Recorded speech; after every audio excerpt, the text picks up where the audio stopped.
புதிய தலைமுறை அறக்கட்டளையின் ISRB எக்ஸ்போ மன்றத்தின் தொழில் முனைவோருக்கான வளர்ச்சி பயணம் 2025.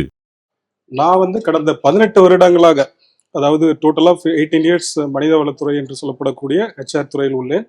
அதுல பாத்தீங்கன்னா இப்போ 14 இயர்ஸ் இங்க நம்ம SRM குழுமத்திலேயே நான் பணியாற்றி உள்ளேன். இதில் நிறைய தொழில்கள், குறிப்பாக சாஃப்ட்வேர், அதற்கப்புறம் பாத்தீங்கன்னா யூனிவர்சிட்டிஸ், ஸ்கூல்ஸ், அதுக்கப்புறம் மீடியா, அது போல அனைத்து துறைகளிலுமே நான் பணியாற்றி வருகிறேன்.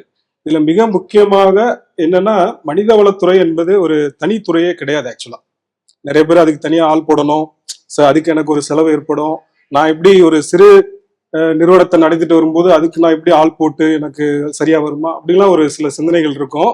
ஆக்சுவலா அப்படி கிடையாது. அதனால நீங்க கவலைப்பட வேணாம்.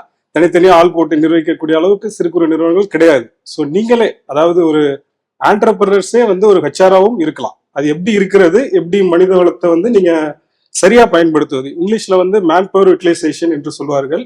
மேன் பவர் யூட்டிலைசேஷன் என்பது என்னவென்றால், நீங்கள் ஒருவராக இருந்தாலும், 1000 பேராக இருந்தாலும், 1,00,000 பேராக இருந்தாலும், ஒரு நிறுவனத்திற்கு மேன் பவர் யூட்டிலைசேஷன் மிக முக்கியம். ஒரு தொழிலை நீங்கள் நிர்வகிப்பதற்கு ஒருவராக இருந்தாலும் எவ்வாறு கரெக்டாக அந்த தொழிலுடைய பல வேலை வாய்ப்புகளை கரெக்டாக இது பண்ணுவது அப்படிங்கிறது ஒரு மிக முக்கியமான ஒரு விஷயம். அதே போல பொதுவாக HR என்பது எல்லாரும் நினைக்கக்கூடியது என்ன என்றால், வேலைக்கு ஆள் எடுப்பது, சம்பளம் போடுவது. இதுதான் எல்லாரும் நினைக்கிறீங்க இல்லையா? இது மட்டும் தான் HR, அப்படிதான் எல்லாரும் HR நினைக்கிறீங்க இல்லையா? ஆனா அப்படி கிடையாது ஆக்சுவலா. ஏன்னா HR இருக்கிற எங்களுக்கு தெரியும், அது HRல அது மட்டும் கிடையவே கிடையாது. நிறைய விஷயங்கள் உள்ளது. HR என்பது ஸ்டாச்சுட்டரி கம்ப்ளைன்சஸ், மிக முக்கியமானது ஸ்டாச்சுட்டரி கம்ப்ளைன்சஸ். ஏனென்றால் அதையெல்லாம் சட்ட கோட்பாடுகள். நீங்கள் இது ஆப்ஷன்லே கிடையாது. நீங்க நான் செய்யணுமா வேணாமா அப்படின்லாம் நினைக்கக்கூடிய இடத்திலே கிடையாது. செய்துதான் ஆக வேண்டும் என்று. ஏனென்றால் அது சட்டம். ஒரு PF என்பது ஒரு 20 பேர் ஒரு நிறுவனம் நீங்கள் வைத்திருந்தால் உடனடியாக PF ரெஜிஸ்டர் செய்ய வேண்டும். செய்யவில்லை என்றால் உடனடியாக பெனால்டிஸ், அதற்கு பதிலாக நீங்க பல வழிகளில் திருப்பி செலுத்த வேண்டியிருக்கும். ஸோ அதனால 20 பேர் இருந்தாலும் நீங்க PF செஞ்சுதான் ஆகணும். ESI 10 பேர் இருந்தா ESI செஞ்சாகணும். இது எத்தனை பேருக்கு தெரியும்னு தெரியல. ஏன்னா நிறுவனங்கள் நடத்திட்டே இருப்பீங்க, நிறைய எண்ணிக்கையில உங்களுக்கு வளர்ச்சி அடையணுன்றதா என்ன இல்லைங்களா, மேலும் மேலும் வளரணும். ஸோ 10 பேர் போயிட்டாலே ஒரு ESI ரெஜிஸ்டர் பண்ணி ஆகணும், லேபர் வெல்ஃபேர் ஃபண்ட். ஸோ இது போல சில அடிப்படை விஷயங்களை நீங்கள் கண்டிப்பாக கடைபிடித்துதான் ஆக வேண்டும். அதற்காக செலவுகள் அதிகம் கிடையாது. இப்ப ESI என்று பார்த்தீர்கள் என்றால் ஒரு 21,000 ரூபாய்க்கு கீழே இருப்பவர்களுக்கு நாம் கடைபிடிக்க வேண்டும். அது போல PF என்பது ஒரு 15,000 பேசிக் இருப்பவர்களுக்கு கடைபிடிக்க வேண்டும். இது போல சில நுட்பமான சட்ட விஷயங்கள் உள்ளன. அதை பற்றி விரிவாக என்னுடைய இடத்தில் நான் உங்களுக்கு விரிவாக சொல்கிறேன். அதனால் பயப்பட வேண்டாம். HR என்பது நீங்களே HR, அனைவரும் HR. கரெக்டாக உங்க எம்ப்ளாயிஸை நீங்க நிர்வகிச்சால் நீங்கள் அனைவரும் HR தான். அதே போல சில விஷயங்களை நீங்கள் கடைபிடிக்க வேண்டும், ஆப்ஷனலாக எடுக்கக்கூடாது. ஸோ இதுதான் என்னுடைய மிக முக்கியமான ஒரு விஷயம். மற்றபடி மிக விரிவாக அனைத்து விஷயங்களையும் PF, ESI, gratuity, labour welfare fund, professional tax, இது 5ஐ பற்றி நான் மிக விரிவாக உங்களுக்கு சொல்லுகிறேன்.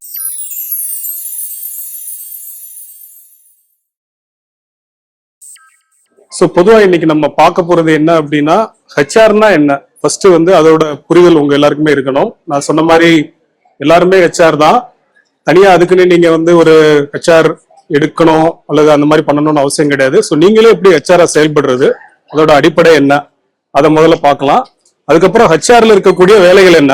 இப்போ HR அப்படிங்கிறது பாத்தீங்கன்னா பல விஷயங்கள் நீங்க பண்ணும்போதுதான் உங்களோட நிறுவன வளர்ச்சிக்கு அது பயனளிக்கும். அது என்னென்ன இருக்கு, HRன்றது எப்படி உருமாற்றம் அடைந்து வந்திருக்கு, ஒரு புரிதலுக்காக அது ஜஸ்ட். அதே போல ஸ்ட்ராட்டஜி. இப்ப நீங்க ஒரு பிசினஸ் சார்ந்து இன்னைக்கு HR அப்படிங்கிறது பாத்தீங்கன்னா HR பிசினஸ் பார்ட்னர்ஸ் அப்படின்னு ஆங்கிலத்துல சொல்லுவாங்க. பிசினஸுக்கு அவங்களும் ஒரு பார்ட்னர்ஸ். அதாவது நீங்க உங்க பிசினஸுக்கு எப்படி HR பயன்படுத்துறது சரியான வழியில அப்படிங்கிறது ஸ்ட்ராட்டஜிக் HR. அண்ட் பொதுவாக சிறு குறு நிறுவனங்களுக்கு ஏன் HR முக்கியம் அப்படிங்கிறதையும் பார்த்துடலாம். மற்றும் வெளியில இருந்து ஒரு சில பேரால பண்ண முடியல, எனக்கு சப்போர்ட் வேணும்னா எப்படி நீங்க பண்ணணும் அப்படிங்கிறதையும் பார்க்கலாம். And core values, cost versus value for சிறு குறு நிறுவனங்கள், மற்றும் சின்ன சின்ன விஷயங்கள். இப்போ HRல நீங்க எல்லாமே பண்ண முடியுமா, முடியாது. அது பெரிய பெரிய நிறுவனங்கள்ல பண்ணுவாங்க. சிறு குறு நிறுவனங்கள்ல அடிப்படையா நீங்க பண்ண வேண்டிய விஷயங்கள் என்ன அப்படிங்கிறது ஒரு சிம்பிள் HR சிஸ்டம்ஸ் உங்களுக்கு சொல்லித்தரேன். அண்ட் சில புரிதல் மித் அப்படின்னு வாங்க இல்லைங்களா, இப்படிதான் நினைச்சு வச்சிருப்போம். பட் ரியாலிட்டி என்ன? அதே போல டிரான்சிஷன் கம்ப்ளைண்ட்ஸ் மிக முக்கியம், அதை பற்றி சொல்லுவோம். அண்ட் ஏன் கம்ப்ளைண்ட்ஸ் முக்கியம்? கன்சல்டிங் எம்ப்ளாயிஸ் அவங்கலாம் இப்ப சில பேர்லாம் சொல்லுவாங்க கான்ட்ராக்டர்ஸ் எல்லாம் வச்சிருக்கேன் ஃபுல் டைம் இல்ல, ஸோ அவங்கலாம் வந்து இதுல ஆட் ஆவாங்களா?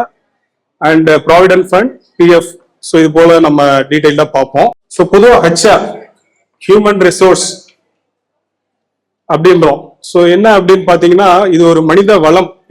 நம்ம எல்லாருமே அடிப்படையில ஹியூமன்ஸ் நம்ம எல்லாருக்குமே ஒவ்வொரு கேரக்டர்ஸ் இருக்கும். ஒரு நிறுவனத்துல ஒரு 10 பேர் இருக்காங்க அப்படின்னா 10 பேருமே ஒரே மாதிரி இருக்க மாட்டாங்க. ஒவ்வொருத்தரும் ஒவ்வொரு மாதிரி இருப்பாங்க. ஒருத்தர் வந்து ஒரு விஷயத்த சொல்லும் போது அவரோட புரிதல் ஈஸியா இருக்கும், சிலருக்கு கொஞ்சம் டைம் எடுக்கும், சில பேர் வந்து எல்லாத்துக்குமே எதிர்ப்பு தெரிவிக்கிறவங்க இருப்பாங்க. ஸோ நீங்க வந்து எல்லாரையும் ஈஸியா ஹேண்டில் பண்ண முடியாது. முதல்ல வந்து ஒரு மனித வளத்தை கையாள்வது அப்படிங்கிறதே ஒரு பெரிய கடினமான பணி. ஸோ அது ஒரு மிகப்பெரிய திறமை. அது எப்படி பண்றதுன்னு பார்ப்போம். ஸோ நீங்க வந்து ஸ்ட்ராட்டஜிக் அப்படின்னு இங்கிலீஷ்ல சொல்லுவாங்க. ஸ்ட்ராட்டஜிக் அப்படின்னா ஒரு திட்டமிடுதல், சரியான வழியில் உங்களுடைய தொழிலுக்கு நீங்கள் திட்டமிடணும், அதுதான் ஸ்ட்ராட்டஜிக். அதுல வந்து நீங்க என்ன பண்ணணும் அப்படிங்கிறத பார்ப்போம். நீங்களே இப்ப ரைட் பீப்புள் எடுக்கணும். ஒரு கம்பெனிக்கு வந்து முதல்ல ரைட் பீப்புள் இருக்கணும். அது நீங்களா இருந்தாலும் சரி அல்லது நீங்க வேலைக்கு எடுக்க போறவங்களா இருந்தாலும் சரி. Right skills. இப்ப ஒரு டீ ஷாப் இருக்கு அப்படின்னு வச்சுக்கோங்களேன், அதுல மிக முக்கியமானவர் யார்? ஒரு டீ ஷாப்ல டீ மாஸ்டர். சோ கண்டிப்பா டீ மாஸ்டர் கரெக்டா இருந்தாதான் அந்த தொழிலுக்கு அது கரெக்டா இருக்கும். அது போல ஒவ்வொரு டிபார்ட்மெண்ட் ஒவ்வொரு தொழிலுக்கும் ஒரு மிக முக்கியமானவர் இருப்பார், கரெக்டுங்களா? சோ அந்த ஸ்கில்ல வந்து நீங்க தயவு செய்து ஐடென்டிஃபை பண்ணணும். ஏன்னா நீங்க எடுக்கும் போதே அவருக்கு அந்த திறமை இருக்கிறதா, அவரால் வந்து நம்மள வேலைகள் பண்ண முடியுமா அப்படிங்கிறத நீங்க பார்க்கணும். So right skill is very very important. And right mind set. இதுக்கு வந்து நான் அடிக்கடி சொல்லுவேன் என்னுடைய டிபார்ட்மெண்ட்ல இருக்கவங்களுக்கு, திறமை ரொம்ப முக்கியம் தான். இப்ப ஹிட்லர் திறமையா இல்லையா? ஹிட்லர் திறமைசாலி தானே, பட் அவரால் யாருக்காவது பயனர் கிடைச்சதா? கிடையாது. ஏன்னா அவரோட மைண்ட் செட் கரெக்டா இல்லை. மைண்ட் செட் தான் எல்லாமே. இப்ப நீங்க உங்களுடைய ஆட்டிடியூட், அதாவது நீங்க எப்படி சிந்திக்கிறீங்க அப்படிங்கறதா இங்க எல்லாமே. நீங்க திறமையானவர்களாக மட்டும் இருக்கக்கூடாது, சரியானவர்களாக இருக்கணும், சரியான மைண்ட் செட் இருக்கணும். ஸோ அது மிக முக்கியம். அப்புறம் காஸ்ட், அட் ரைட் காஸ்ட். இப்போ ஒருத்தருக்கு சம்பளம் வந்து நீங்க எப்படி டிஃபைன் பண்றீங்க? யாராவது ஒருத்தர் சொல்லுங்களேன். ஒரு கடை வச்சிருக்கீங்க, நீங்க சொல்லுங்க. அதான் எப்படி பேஸ் பண்ணுவீங்க? இப்போ ஒரு டீ மாஸ்டர் வச்சுக்கலாம். இப்போ டீ மாஸ்டருக்கு எவ்வளவு சம்பளம் ஃபிக்ஸ் பண்ணுவீங்க? ஸோ மார்க்கெட் ஸ்டடி பண்றீங்க. Okay okay. ஸோ கரெக்ட், ஓரளவு கரெக்ட் தான். ஸோ நீங்க வந்து உங்களுடைய பிசினஸினுடைய தன்மைக்கு இருக்க, அதே போல அந்த மார்க்கெட் சரௌண்டிங்ஸோட இதுக்கு ஏற்ற மாதிரி காஸ்ட் டிஃபைன் பண்ணும். இல்லைன்னா அது ஒரு பெரிய பட்ஜெட் ஆயிடும் உங்களுக்கு. So right cost. And culture அப்படின்னு சொல்றது வந்து ஒரு பெரிய வார்த்தை. கல்ச்சருங்கிறது வந்து நம்ம இப்ப டே டு டே பாக்குறீங்க, ஒருத்தர் ஸ்மைல் பண்றீங்க, ஒரு அன்போட வேலை செய்யறீங்க, எல்லாம் ஒற்றுமையா வேலை செய்யறீங்கன்னா அந்த இடம் வந்து இன்னும் வளரும். ஒரு இறுக்கத்தோடய நீங்க வந்து ஒரு பிசினஸ் பண்றோம் அப்படின்ட்டு ரொம்ப ஒரு ஸ்லேவ் அப்படிவாங்க இல்லையா, சில சமயம் அப்படி ட்ரீட் பண்ணிடுவாங்க. ரொம்ப போட்டு ப்ரெஷர் பண்ணோம்னா அந்த பிசினஸ் வந்து என்ன ஆயிடும்னா அவர் சரியான மனப்பாங்கோடு செய்ய மாட்டார். சரி ஏதோ ஒரு கடமைக்கே அப்படின்னு வேலை செய்ய ஆரம்பிச்சிடுவார். ஸோ கலாச்சாரம், அந்த கல்ச்சர் வந்து நம்ம கண்டிப்பாக ஸ்டார்டிங்ல இருந்தே டெவலப் பண்ணணும். அப்படிப்பட்ட நிறுவனங்கள் தான் வளர்ந்துருக்கு. அதுக்கு மிக முக்கிய உதாரணம் டாடா குரூப். டாடா குரூப் உங்க எல்லாருக்குமே தெரியும். ரத்தன் டாடா வந்து இன்னைக்கு இவ்வளவு பெரிய ஒரு குரூப் பண்ணதுக்கு காரணம் அவருடைய அந்த approach, employees first, people first. So நம்மளுடைய தொழிலாளர்கள் மிக முக்கியம், அதை தயவு செய்து ஃபாலோ பண்ணோம். ஸோ இது வந்து ஜஸ்ட் ஒரு புரிதலுக்காக தான். பொதுவாக ஹெச்ஆரோட இது வந்து ரெக்ரூட்மெண்ட் அண்ட் செலெக்ஷன் சொல்லுவோம். அதாவது டேலண்ட் அக்விசிஷன் இன்னைக்கு சொல்றாங்க, வேலைக்கு எடுப்பது. ஸோ அது ஒரு மிக முக்கிய ஃபங்க்ஷன். அதுக்கப்புறம் நீங்க உள்ள ஒருத்தர் வரும்போதே எப்படி அவரை எடுத்துட்டு வரீங்கன்றது ரொம்ப முக்கியம். அதாவது உங்களுடைய விஷன், உங்களுடைய குறிக்கோள் அவருக்கு புரியணும். உங்களுக்கு மட்டும் புரிஞ்சா போதாது, அவர் அந்த வேலை செய்யறவருக்கு, அவர் ஒருத்தரா இருக்கலாம், 10 பேரா இருக்கலாம், 20 பேரா இருக்கலாம், ஆனா அவருக்கு வந்து அந்த விஷன் இருக்கணும். ஏன்னா நீங்க மட்டுமே பயணிக்க போறது இல்லை தொழில, உங்க கூட சேர்ந்து அவங்களும் பயணிக்க போறாங்க. ஸோ அடிக்கடி அவரோட ஒரு இன்டராக்ஷன் பண்ணுங்க. இது போல என்னுடைய திட்டங்கள் இதுதான், இதுக்கு எப்படி நம்ம செயல்படலாம் அப்படிங்கிற மாதிரி ஒரு கூட்டு, ஒரு டீம் ஒர்க்கா இருக்கணும். ஸோ அது ஒரு மிக முக்கியமான விஷயம். Payroll and complaints. ஸோ சம்பளம், அதுதான் அந்த சொன்ன மாதிரி கம்ப்ளைண்ட்ஸ் வந்து இது கவர்மெண்ட் ரெகுலேஷன். அதுல எவ்வளவு தூரம் ப்ராப்பரா நீங்க ஹேண்டில் பண்ண முடியும், பெரிய பட்ஜெட் இல்லாம, அதே நேரத்தில் கவர்மெண்ட் ரெகுலேஷன் அப்படிங்கிறதையும் பார்ப்போம். Performance management. ஸோ இது வந்து பெரிய பெரிய நிறுவனங்கள்ல பண்ணக்கூடிய ஒரு விஷயம் தான். எவ்ரி இயர் பாத்தீங்கன்னா நம்ம பெர்ஃபார்மன்ஸ் ரிவ்யூ சிஸ்டம் அப்படின்னு சொல்லி ஒன்று பண்ணுவோம் நாங்களாம். ஸோ ஒரு குறிப்பிட்ட எம்ப்ளாய்க்கு வந்து கீ ரிசல்ட் ஏரியா அப்படின்னு சொல்லுவோம். அதாவது 20 வேலை பண்ணலாம், 30 வேலை பண்ணலாம், ஆனா ஒரு 5 வேலை தான் அவரோட ரிசல்ட் ஏரியாவா இருக்கும் இல்லைங்களா? இப்போ எல்லாருமே டெய்லி பல வேலைகள் பண்றோம், பட் மிக முக்கியமான ஒரு 5 ஏரியா தான் இருக்கும் ஆக்சுவலா பாத்தீங்கன்னா. ஸோ அதுல அவங்க எப்படி பெர்ஃபார்ம் பண்றாங்கன்றத வச்சுதான் அவங்களோட முன்னேற்றமும் இருக்கு, கம்பெனி முன்னேற்றமும் இருக்கு. ஸோ அது வந்து performance management and learning and development. So உங்களுக்கு எல்லாருக்கும் தெரிஞ்சதுதான், கற்றது கைமண் அளவு, கல்லாதது உலகளவு, அதுதான் அதனுடைய அர்த்தம். லேர்னிங்ன்றது ஒரு தொடர்ந்து செய்யக்கூடிய ஒரு விஷயம். ஒரு முறை மட்டுமே அது நிக்க போறது இல்ல, என்னைக்குமே எவ்ரிடே நம்ம கத்துக்கிட்டே தான் இருக்கிறோம். ஸோ அது வந்து நம்ம எப்படி பண்ணலாம், ஒரு சிறு நிறுவனத்துல எப்படி நீங்க பண்ணலான்றதையும் நம்ம பார்ப்போம். And employee engagement. ஸோ இப்ப பாத்தீங்கன்னா நேத்து கூட எங்களுடைய நிறுவனத்துல நாங்க வந்து ஒரு டீம் அவுட்டிங் போயிட்டு வந்தோம். ஆக்சுவலா நேற்று 11 மணி தான் நான் வீட்டுக்கே போனேன், இங்கதான் நம்ம ஈசிஆர்ல. ஸோ என்னன்னா எல்லாருமே வேலை செஞ்சுக்கிட்டே இருப்போம், வேலை செஞ்சுக்கிட்டே இருப்போம். ஆனா ஒரு கட்டத்துல நமக்கு டிப்ரெஷன், ஏதோ நம்மள அறியாம உள்ளுக்குள்ள ஒரு மைண்ட்ல ஒரு டிப்ரெஷன் இருக்கும், ஏதோ ஒரு கோவம் இருக்கும், எதுக்கு எடுத்தாலும் கோவப்படுவோம், ஏதோ ஒரு பிரச்சனை. இது போல ஒரு நாள் ஒரு டீம் அவுட்டிங்கோ இல்ல நம்ம சிறு குறு நிறுவனத்துல சும்மா ஒரு டூர் மாதிரியோ ஒரு டீமா போயிட்டு வந்தீங்க, ஒரு 5 பேர் போறீங்க, ஒரு இடத்துக்கு சுத்தி பார்த்துட்டு வரீங்க அப்படிலாம் போயிட்டு வந்தீங்கன்னா ஒரு பாண்டிங் கிரியேட் ஆகும், பல தடைகள் உடையும். இது ஒரு சின்ன விஷயம், பட் இதனால ஏற்படுற பலன் வந்து நிறைய இருக்கு. ஒரு ஒற்றுமை அந்த இடத்துல உங்ககிட்ட ஷேர் பண்ணுவாங்க, அவங்களுடைய குறைகளை சொல்லுவாங்க, நீங்க உங்களுடைய எக்ஸ்பெக்டேஷனை சொல்லலாம். அது போல பல பெனிஃபிட்ஸ் இதுல இருக்கு. நேத்தே பாத்தீங்கன்னா ஒரு சின்ன உதாரணம், ஒருத்தர் என்கிட்ட எப்பவுமே டெய்லி ஒரு சொல்லுவார், சார் அவங்கள வேலையை விட்டு தூக்குங்க அப்படின்னு. ஏங்க அப்படிலாம் தூக்கிட முடியாதுங்க, எதுக்கு வேலையை விட்டு தூக்கணும் அப்படின்னு கேட்பேன். இல்ல சார் அவங்க சரியில்லை, அது சரியில்லை, இது சரியில்லை, எனக்கு பிடிக்கல அப்படி இப்படின்னு. நேத்து வந்து அவருக்கு டீம் அவுட்டிங் வந்தார், நல்லா டான்ஸ் பண்ணாரு. பண்ணிட்டு பாத்தீங்கன்னா அவருக்கு ஏதோ டயர்ட் ஆயிடுச்சு, கொஞ்சம் ஒரு 55+ வச்சுங்களேன், டயர்ட் ஆயிடுச்சு. ஸோ நான் என்னன்னு கேட்டுட்டு அப்படி உள்ள போயிட்டு வரேன், சார் அந்த மேடம் தான் எனக்கு அவங்க சொன்னவங்க டேப்லெட் கொடுத்தாங்க, அவங்களுக்கு நான் தேங்க்ஸ் பண்ணணும் சார். ஏன்னா அவர் உடம்பு முடியாம போனா டக்குன்னு அவங்க வந்து டேப்லெட் கொடுத்துருக்காங்க. இப்போ அவங்க 2 பேரும் ஃப்ரெண்ட்ஸ் ஆயிட்டாங்க. இப்போ அவர் பேச்சை கேட்டு நான் ஆக்ஷன் எடுத்திருந்தா எடுக்கவும் மாட்டோம், என்ன இருக்கும். ஸோ இது போலதான், இது மாதிரி சின்ன சின்ன விஷயங்கள் பல நன்மைகள். ஸோ HR அப்படிங்கிறது எப்படி எவல்யூஷன் ஆயிருக்கு. HRன்றது ஒரு வார்த்தை தான், அது வேலைகள் அதே தான், ஆனா எவல்யூஷன் ஆயிருக்கு. ஸோ ஒரு காலத்துல பாத்தீங்கன்னா வெறும் அட்மினிஸ்ட்ரேட்டிவ், சும்மா அப்படியே ரெக்கார்ட் எடுக்க, அப்படியே அட்டனன்ஸ் எட் பண்ண, அந்த மாதிரிலாம் இருந்தது. அதுக்கப்புறம் இண்டஸ்ட்ரியல், நிறைய மேனுஃபேக்சரிங் இண்டஸ்ட்ரீஸ் அந்த மாதிரிலாம் வர ஆரம்பிச்சு அதுல வந்து HRோட வேலைகள் வந்தது. இப்போ கொஞ்சம் மாடர்ன் ஏரா, டிஜிட்டல் ஏரா வந்திருக்கு. இப்பெல்லாம் பாத்தீங்கன்னா நிறைய நாங்க HRMS சொல்லுவோம், அதாவது எல்லாமே ஆட்டோமேஷன். ஒரு எம்ப்ளாய்க்கு ஒரு ஆப் கொடுத்துருவோம். இன்னைக்குலாம் ரொம்ப கம்மி, ஒரு ஆப் நீங்க ஆன்லைன்ல போனீங்கன்னா ஒரு 100 ரூபா 150 ரூபாய் கூட வந்து இன்னைக்கு ஒரு சின்ன சின்ன ஆப்ஸ் இருக்கு. ஸோ உங்க எம்ப்ளாய்க்கே நீங்க என்ன டைமுக்கு வராரு போறாரு என்ன பண்றாங்க எல்லாமே உங்களுக்கு டீடைல் வந்துடும். ஸோ இதுதான் இன்றைய டிஜிட்டல் ஏரா, இன்னைக்கு இருக்கிற HR மாடர்ன் சிஸ்டம்ஸ் இதுதான். So strategic role of HR, அதாவது ஒரு நிறுவனத்திற்கு எப்படி அப்படிங்கிறத பார்ப்போம். ஸோ சக்சஷன் பிளானிங், இது வார்த்தை வந்து ஆங்கில வார்த்தையா இருந்தாலும் இதோட சிம்பிள் இது என்னன்னா, இப்ப நீங்க டீம் மாஸ்டர் சொல்றீங்க, இல்ல ஏதோ ஒரு தொழிலுக்கு ஒருத்தர் இருக்காரு, திடீர்னு அவர் வேலையை விட்டு போயிடுறாரு, நீங்க தொழில் அவரை நம்பி ஆரம்பிச்சிட்டீங்க, அடுத்து என்ன பண்ணுவீங்க? இப்போ அவரை நம்பி தொழில் பண்ணி எல்லாம் இன்வெஸ்ட் பண்ணி எல்லாம் போட்டு எல்லாம் பண்ணிட்டீங்க, பட் அடுத்த பிளானே இல்லாட்டி நீங்க ரன் பண்ண முடியாது இல்லையா? ஸோ நீங்க எப்பவுமே ஒரு நெக்ஸ்ட் என்னன்றதுக்கு ஒரு பிளான், ஒரு ப்ரிப்பேர்னஸ் இருக்கும். That is succession planning and budgeting. நீங்க வந்து உங்க நிறுவனத்திற்கு அது 2 பேரா இருக்கலாம், 3 பேரா இருக்கலாம், 10 பேரா இருக்கலாம், 20 பேரா இருக்கலாம், வாட் எவர், 1000, 1 lakh பட்ஜெட்டிங் போட்டு வச்சுக்கணும்.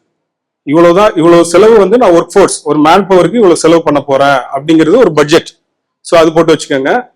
அண்ட் கல்ச்சர் ஆல்ரெடி சொன்னதுதான். ஹையரிங், இப்போ எல்லாமே பாத்தீங்கன்னா நம்ம எல்லாம் மேன் பவர், இந்தியாவில் வந்து 140 crore பாப்புலேஷன் இல்லைங்களா நம்ம கண்ட்ரில. இதுல வந்து ஒரு 80 crores வச்சுப்போமே வேலை பார்க்குறவங்க இருக்காங்க. பட் நமக்கு மேன் பவர் கிடைக்கிறதே கஷ்டம், ஆக்சுவலா ஈஸியா கிடைக்கிறதே கிடையாது. நம்ம நினைக்கிறோம் அப்படியே ஆடு போட்டோடனே எல்லாம் வந்துடுறாங்க, இதுல பாக்குறீங்க 2000 பேர் 3000 பேர் வர்றாங்க, ஆனா அவங்க இந்த வேலைக்கு சூட்டபிளா இருக்க மாட்டாங்க. ஜஸ்ட் இப்ப நான் ஒரு ஆடு போறேன்னு வச்சுங்களேன், ஒரு வேலைக்கு எனக்கு 2000 ப்ரொஃபைல் வருதுன்னா அதுல ஒரு 2-3 பேர் தான் அதுக்கு சூட்டபிளா இருப்பாங்க அந்த வேலைக்கு. ஆக்சுவலா மிச்சவங்கள சும்மா அனுப்பிச்சிருப்பாங்க. ஸோ நாங்க என்ன பண்ணுவோம், அதை போயிட்டு ஃபில்டர் பண்ணி அதுக்கப்புறம் அதுல சூட்டபிலிட்டி பார்த்து அது எல்லாம் எடுக்கிறதுக்குள்ள எங்களுக்கு 2 மாசம் ஓடிடும். ஸோ அதுக்கே ஒரு செலவு இருக்கு. ஸோ நீங்க ஹையரிங் ட்ரெண்ட்ஸ் எப்படி இருக்குன்றதே பார்க்கணும். உங்களுக்கு தொழிலுக்கு முன்கூட்டியே எந்த இடத்துல இருந்து உங்களுக்கு சோர்ஸ் பண்ண முடியுன்றத திட்டமிடுதல் பண்ணிக்கணும். ஸோ இது ஒரு ஹையரிங் ட்ரெண்ட்ஸ். அண்ட் அட்ரிஷன் சொன்னதுதான். ஸோ நீங்க ஒரு எம்ப்ளாயி வந்து அட்ரிஷன்ன்றது வேலையை விட்டு போக விடாமல் தடுப்பது, முடிஞ்ச அளவுக்கு அவங்கள ரீடைன் பண்ணக்கூடிய ஒரு விஷயம். சேலரி ஆல்ரெடி பேசிட்டோம். நீங்க வந்து கண்டிப்பாக ஆப்ஷனே கிடையாது, நான் அதை அகைன் சொல்றேன், இது வந்து ஒரு செலவா நினைக்க கூடாது, இது ஒரு இன்வெஸ்ட்மெண்ட். அண்ட் ரொம்பலாம் கிடையாது, இது நீங்க பண்ணி தான் ஆகணும். PF, ESI, shops and establishment registration, professional tax, labour welfare fund, இதெல்லாம் மேண்டேட்டரி, கண்டிப்பாக பண்ணி தான் ஆக வேண்டும். அண்ட் இது வந்து உங்களுக்கு மணி வந்து ஓவர் ஹையரிங் அந்த மாதிரி காஸ்ட்லி இதெல்லாம் இல்லாம எக்ஸிட் பண்ணோம். ஒரு எம்ப்ளாயி மத்தியில உங்ககிட்ட வேலை பார்க்கறவங்களுக்கு ஒரு லாயல்ட்டி கிரியேட் ஆகும். ஏன்னா நீங்க ப்ராப்பரா இப்ப பிஎஃப் கட்டுறீங்க, ஒரு மாதிரி லேபர் வெல்ஃபேர் ஃபண்ட் எல்லாம் கொடுக்குறீங்கன்னா உங்ககிட்ட இருக்கவங்களுக்கு ஒரு நம்பிக்கை வந்துடும். பரவாயில்ல, இவங்க ப்ராப்பரான ஒரு கம்பெனி, ஏதோ சும்மா ஜஸ்ட் லைக் தட் பண்ணல அப்படிங்கிற ஒரு எண்ணம் இருக்கும். அண்ட் நீங்க ஃபோக்கஸ் பண்ணலாம் பிசினஸ் மற்றதுல. இது மாதிரிலாம் டென்ஷன் இல்லாம நீங்க இதை பண்ணாம விட்டுட்டீங்கன்னா அப்புறம் அதுக்கு லீகல் லிட்டிகேஷன் நிறைய வந்துட்டே இருக்கும். ஸோ ஒன்ஸ் நீங்க பண்ணிட்டீங்கன்னா நீங்க பிசினஸ்ல ஃபோக்கஸ் பண்ணிட்டு இருக்கலாம். ஸோ ஒரு உதாரணம் சொல்றேன். இப்போ வந்து ஒரு நான் கம்ப்ளைண்ட்ஸ் ஒருத்தர் பண்ணலன்னு வச்சுக்கோமே, கிட்டத்தட்ட 2 லட்சம் பெனால்டி, 2 லட்சம் ரூபாய் பெனால்டி போடுவாங்க. டேமேஜ் 25,000 டேமேஜ் இருக்கு. அது போல இதெல்லாம் act as per the act you can see 14B EPF act is there. And நீங்க வந்து சேலரி ட்ரெயின் ஸ்டாஃப்க்குலாம் இது பண்ற மாதிரி இருக்கும். ஸோ நிறைய பிரச்சனைகள். பொதுவாக பாத்தீங்கன்னா இந்த மாதிரி ஸ்டாச்சுட்டரி நீங்க கட்டாம விட்டுட்டீங்கன்னா இன்னைக்கு அதனுடைய இது அப்படியே விட்டுலாம், அப்புறம் பாத்துக்கலாம், ஒன்னும் இஷ்யூ ஆகாது அப்படின்னு கேர்லெஸ்ஸா விட்டீங்கன்னா மொத்தமா சேர்த்து ஃபைன் போடுவாங்க. அதுதான் அதோட லீகலோட பிரச்சனை. ஸோ நீங்க வந்து சிறு குறு நிறுவனங்கள் வந்து ஒரு சின்ன ரெஜிஸ்டர் வச்சுக்கோங்க. ஒரு அட்டண்டன்ஸ், ஒரு என்ட்ரன்ஸ் வரும்போது ஒரு அட்டண்டன்ஸ் ரெஜிஸ்டர், டெய்லி கையெழுத்து போட்டு உள்ள வரணும், இன் அவுட், அவ்வளவுதான். அது மாதிரி ஒரு அட்டண்டன்ஸ் சிஸ்டம் வச்சுக்கோங்க. பே ஸ்லிப்ஸ் யாராவது ஃபாலோ பண்றீங்களா? பே ஸ்லிப் மாதிரி யாராவது வச்சிருக்கீங்களா? கிடையாது. அதான் சின்னதா வச்சுக்கோங்க. ஒண்ணுமே ஒரு நோட்ல கூட போட்டு இப்போ உங்களுக்கு எவ்வளவு சம்பளம் கொடுக்குறோம் அந்த மாதிரி என்ட்ரி பண்ணி வச்சுக்கோங்க. பே ஸ்லிப் வச்சுக்கோங்க. பாலிசி நான் சொன்ன மாதிரி எம்ப்ளாய் என்கேஜ்மெண்ட், ஒரு விஷ் பண்ணுங்க, பர்த்டேக்கு விஷ் பண்ணுங்க, ஒரு பேசிக் ஒரு டீமா சேர்ந்து ஒரு கேக் கட் பண்ணலாம். அந்த மாதிரி விஷயங்கள்லாம் உங்களோட பாண்டிங் கிரியேட் ஆகும். அதுதான் முக்கியமான ஒரு விஷயம். அண்ட் ஸ்டாஃப் ரெக்கார்டு எல்லாமே அவங்களோட ஐடி, அட்ரஸ், பேங்க் எல்லாமே வச்சுக்கோங்க. ஏன்னா இன்கேஸ் யாருக்கும் எதுவுமே இப்போ ஆகக்கூடாது. பட் ஏதாவது எமர்ஜென்சினா நம்ம அவங்களோட பர்சனல் டேட்டா இருக்கணும் நம்ம கிட்ட. ஸோ பொதுவாக மித் என்னன்னு பாத்தீங்கன்னா, டூ ஸ்மால் ஃபார் ஹெச்ஆர்லா. நான் வந்து 2 பேர் தான் வச்சிருக்கேன், அப்படி ஒருத்தர் தான் வச்சிருக்கேன், 3 பேர் வச்சிருக்கேன்லாம் நினைக்கிறாங்க. ஆனா ஈவன் ஒருத்தர் இருந்தா கூட நீங்க ஷாப்ஸ் அண்ட் எஸ்டாபிளிஷ்மெண்ட் ரெஜிஸ்டர் பண்ணணும். ஒரு தொழில்னு போயிட்டீங்கன்னா ப்ராப்பரா ஒரு சிறு குறு நிறுவனங்கள் ஒரு தொழில் ஆரம்பிச்சா நீங்க வளர்ச்சி தான் அடையணும். ஒருத்தர் 100 பேர் ஆகணும், 200 பேர் ஆகணும், அதுக்குதான் நம்ம திட்டமிடுறோம். ஸோ நீங்க ஒருத்தர் இருந்தாலும் யூ ஹேவ் டு ரெஜிஸ்டர். இதுதான் ரியாலிட்டி ஆக்சுவலி. அதே போல பிஎஃப் வந்து ஒரு 50 பேருக்கு அப்புறம் பண்ணிக்கலாம். சரி, ஓகே, இப்ப என்ன ஒரு 20 பேர் தான் இருக்கோம், 50 பேருக்கு அப்புறம் பண்ணிக்கலாம் நினைப்பீங்க. ஆக்சுவலா கிடையாது. 20 பேர் இருந்தாலே பண்ணி ஆகும். பிஎஃப் ரெஜிஸ்டர் 20 பீப்புள் இருந்தாலே பண்ணி ஆகும். அதுக்கப்புறம் பாத்தீங்கன்னா இஎஸ்ஐ அதே போல பாத்தீங்கன்னா 10 பீப்புள். ஸோ பிஎஃப் வந்து 20 பேர் இருந்தா பண்ணணும், இஎஸ்ஐ வந்து 10 பீப்புள் இருந்தா ரெஜிஸ்டர் பண்ணி ஆகும். இது ஒரு ரெகுலேஷன். ஸோ பாத்தீங்கன்னா இப்ப பிஎஃப் இன்ஸ்பெக்டர்ஸ் எல்லாம் உங்களுக்கு தெரிஞ்சிருக்கும். இப்ப அந்தந்த ரீஜனுக்கு வந்து இபிஎஃப் ஆஃபீஸர்ஸ் எல்லாம் இருப்பாங்க. அவங்க பாத்தீங்கன்னா நீங்க ஒரு சின்ன கடை வச்சிருக்கீங்க இல்ல ஏதோ ஒருதுன்னா அவங்களுக்கு எல்லா ரைட்ஸும் இருக்கு. எப்ப வேணாலும் வந்து உங்க ரெக்கார்டை கேட்பாங்க. நீங்க அதை ப்ரூஃப் கொடுத்துதான் ஆகணும்.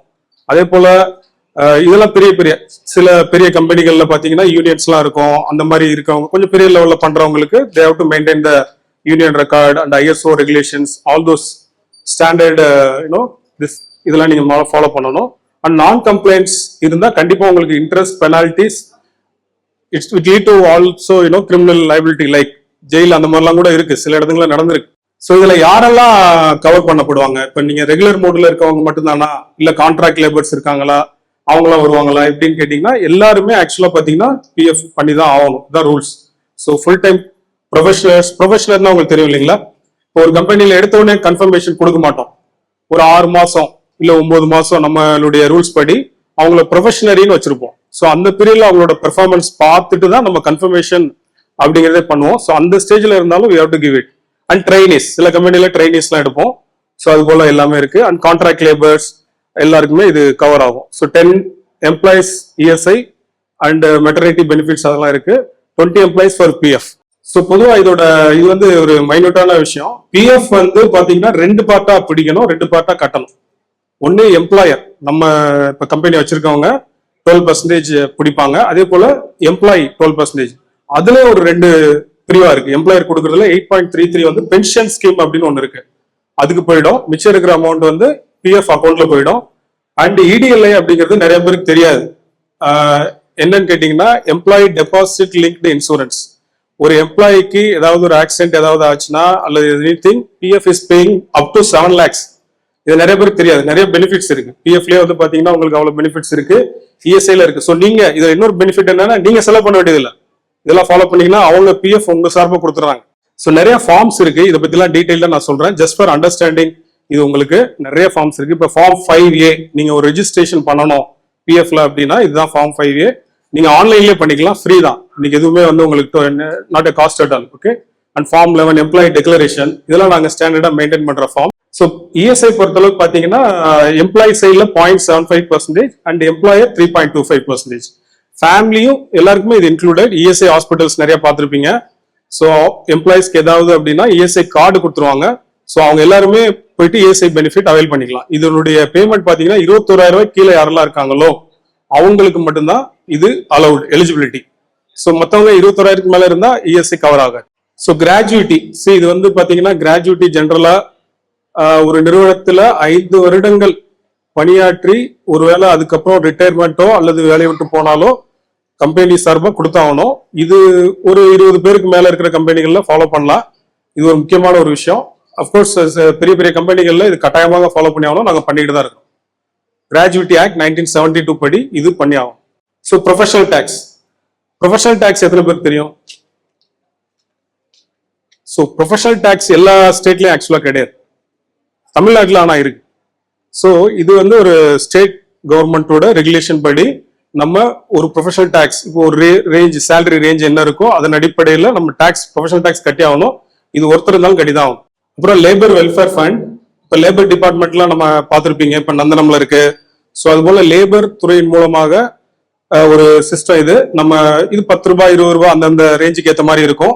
ஸோ இது ஒரு சட்டத்தின் அடிப்படையில் நம்ம ஃபாலோ பண்ணோம். லேபர் வெல்ஃபேர் ஃபண்ட் இதெல்லாம் ரொம்ப கம்மி தான், நீங்க நினைக்கிற மாதிரி ரொம்ப கிடையாது, 30 ரூபா 40 ரூபா அந்த ரேஞ்சு தான்.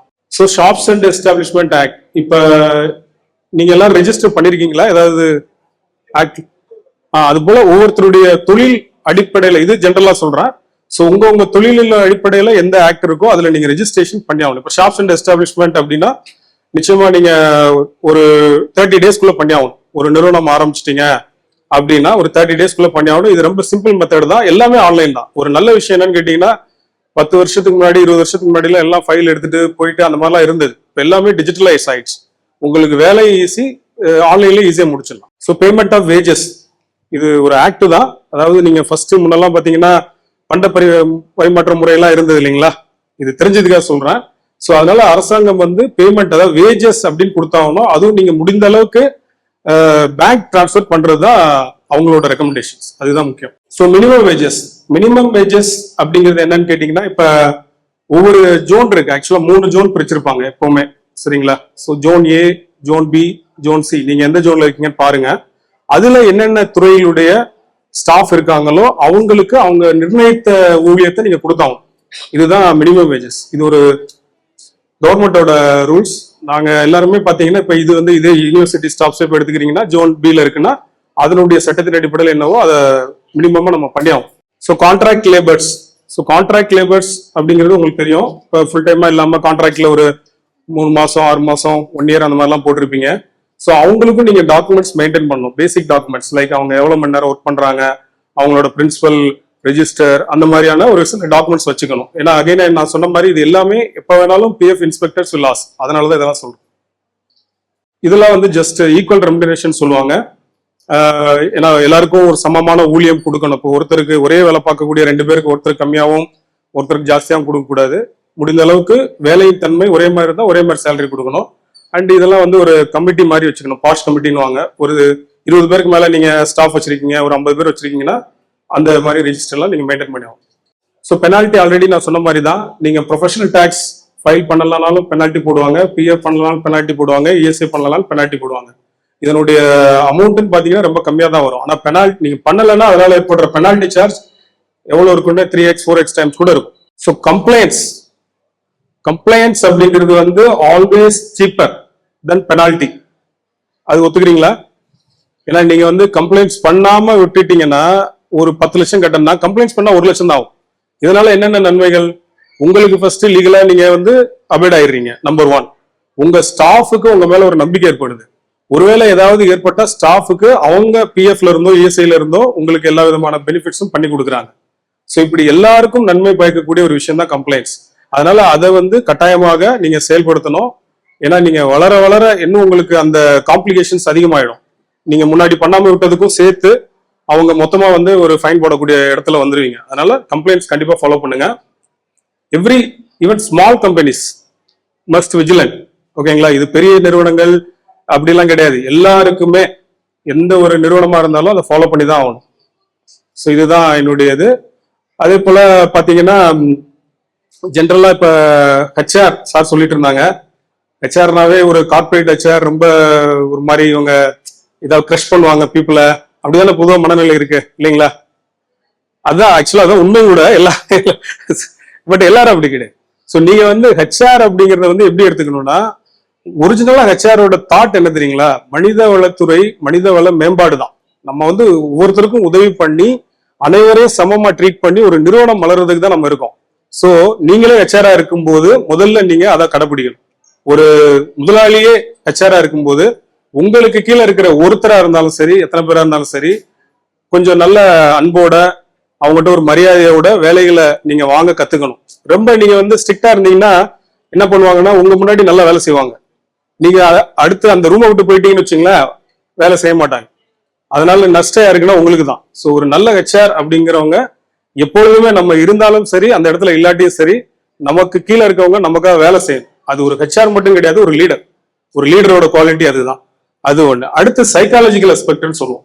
சிக்மண்ட் ஃப்ராய்ட் அப்படின்னு ஒருத்தர் ஒரு மனநல இது இருக்காரு. ஸோ நீங்க எல்லாரையும் புரிஞ்சுக்க முடியுமான்னு கேட்டீங்கன்னா புரிஞ்சுக்க முடியாது. பட் ஹெச்ஆருக்கு அந்த குவாலிட்டி அவசியம். இப்போ நாங்க வந்து இன்டர்வியூ பண்றோம்னா எங்களுக்கு எவ்வளவு நேரம் கிடைக்கும்? ஒருத்தர் இன்டர்வியூ பண்றேன்னா ஒரு 1/2 மணி நேரம் கிடைக்கும். இந்த 1/2 மணி நேரத்துல ஒரு இந்த வேலைக்கு ஒத்து வருவாரா, அல்லது அவருடைய குணங்கள் வந்து நமக்கு இந்த இதோட ஒர்க் அவுட் ஆகுமா, இவர் லாங் டேர்ம் நம்மளோட டிராவல் பண்ணுவாரா, இது எல்லாத்தையுமே நாங்க கணிக்கணும். ஸோ நீங்க அந்த திறமைகளை வளர்த்துக்கணும். அது அனுபவம். நீங்க ஒரு இன்டர்வியூ எடுக்க எடுக்க புரிதல் வர வர உங்களுக்கு அது நேச்சுரலா எக்ஸ்பீரியன்ஸ் மூலமா வரும். இது ஒரு மிக முக்கியமான குவாலிட்டி. அதை தவிர வந்து நீங்க ஒரு முன்னுதாரணமா இருக்கணும். சரிங்களா? அதாவது இப்போ நீங்களே லேட்டா வந்துட்டு ஏன் நீ லேட்டா வர அப்படின்னு கேட்கக்கூடாது. நம்ம ஃபர்ஸ்ட் டயத்துக்கு இருக்கணும். நம்ம வந்து எல்லாத்தையும் சரியா பண்ணணும். அது மூலமா அவங்க அதை பார்த்து கத்துப்பாங்க. ஸோ ஒரு குழந்தைகள் போலதான் நம்ம எம்ப்ளாயிஸ். சார் என்ன சார் நீங்க என்கிட்ட கேட்டாங்க நேற்று, சார் நாங்க எல்லாம் டான்ஸ் பண்ணோம், நீங்க ஆடலையே, நீங்க டான்ஸ் பண்ண மாட்டீங்க அப்படின்றாங்க. சரி ஓகேங்க டான்ஸ் பண்ணலாம் அப்படின்ட்டு. அது போல அவங்க நம்மள பார்த்துட்டே இருப்பாங்க. நீங்க என்ன பண்றீங்க, நீங்க செஞ்சீங்களா செய்யலையா. ஸோ நம்மள ஒரு முன்னுதாரணமா எடுத்துக்கிறாங்க. ஸோ அவங்களுக்கு நம்ம என்னைக்குமே ஒரு ஆறுதலாகவும் ஒரு அன்போட நட்போடையும் ஒரு குவாலிட்டியா இருக்கணும். அதுதான் முக்கியம். அதனால நீங்க எல்லாரும் இந்த திறமையை வளர்த்துக்கங்க. ஹெச்ஆர் ஒரு நல்ல ஹெச்ஆரால ஒரு கம்பெனியை நிர்வகிக்க முடியும், நிச்சயமா முன்னேற்ற முடியும். அதுதான் மிக முக்கியம். ஸோ என்னைக்குமே எம்ப்ளாயிஸை வந்து நல்ல வழியில ட்ரீட் பண்ணுங்க, நல்ல அன்போட ட்ரீட் பண்ணுங்க. சின்ன சின்ன ஈவெண்ட், அது நான் சொன்ன மாதிரி கேக் கட்டிங்கா கூட இருக்கலாம். ஒரு பர்த்டேக்கு ஒரு சின்ன கேக் வாங்கிட்டு வந்து கட் பண்ணுங்க. இல்ல பக்கத்துல ஒரு டீ கடையில போயிட்டு அப்படியே ரிலாக்ஸா ஒரு டீ குடிச்சிட்டு பேசுங்க. நிறைய ஐடியாஸ் டீ கடையில தான் கிடைக்குது இல்லையா? நீங்க உட்காந்து ஆபீஸ்ல வேலை பார்க்கறத விட டக்குன்னு வெளியில ஒரு 10 நிமிஷம் போயிட்டு எங்கேயோ நின்று யோசிக்கும் போது ஐடியாஸ் கிடைக்குது இல்லைங்களா? பிராக்டிகலா இதுதான் நடக்குது. பெரிய பெரிய ஆளுங்களும் இப்ப அதான் பண்ணிட்டு இருக்காங்க. அதனால இது போன்ற விஷயங்களை கடைபிடிங்கள். உங்க எல்லாருக்குமே வாழ்த்துக்கள். இன்னும் மேன்மேலும் உயரணும். உங்களுக்கு எந்த சந்தேகம் இருந்தாலும் கேட்கலாம். நன்றி. நீங்களும் தொழில் முனைவோராக சாதிக்க ISRB எக்ஸ்போ மன்றம் அன்புடன் அழைக்கிறது. தொடர்புக்கு புதிய தலைமுறை அறக்கட்டளை, 24 GN செட்டி சாலை, தியாகராய நகர், சென்னை 6017.